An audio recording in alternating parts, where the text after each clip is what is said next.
Hello and welcome to Cliff Reviews Art House. This time I'm reviewing the film Oldboy, directed by Park Chan-wook. So this year the Victoria and Albert Museum had a really good exhibition of Korean popular culture, and one of the installations was a bit like a cinema entrance with an Oldboy poster. Inside it was a small thin room with a floor-to-ceiling screen where the iconic fight scene from Oldboy involving the hammer was being screened. It was so good as it was life-size. It's like you were in the corridor where the action's taking place.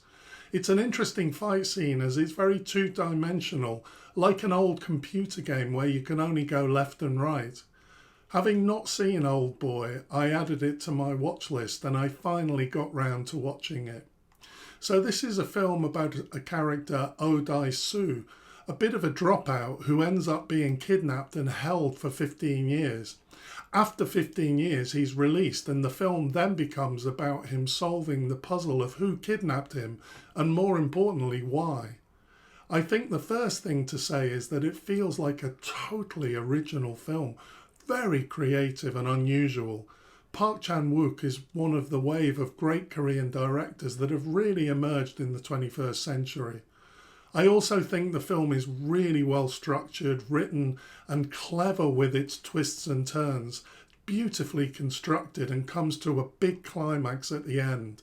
It's paced brilliantly as you're never really sure what's going to happen next.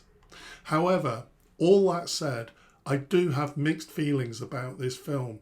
It is an engaging story and it did keep me interested, but there's just something about it that left a bad taste in the mouth. It's not the violence, which at times is gruesome, or even the fact that an octopus was harmed in the shooting of the film.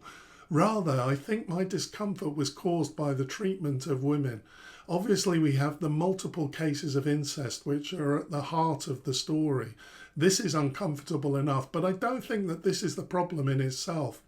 Rather, I think it's the character of Mido. She's so much younger than Oldboy, so there's already an uneasiness in terms of her possible exploitation.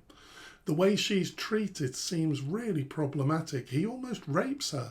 Also, there's an unpleasant scene where she's tied up by a group of men who are sexually molesting her. In the end, none of this is inconsistent with the story.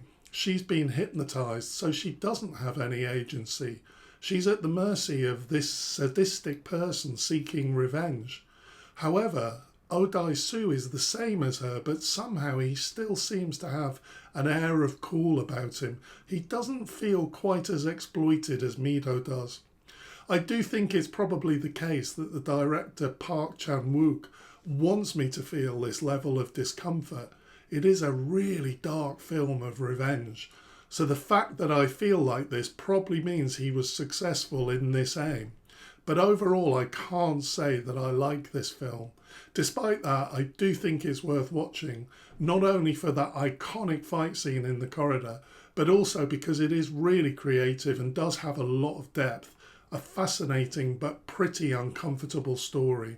Thanks for watching. See you next time.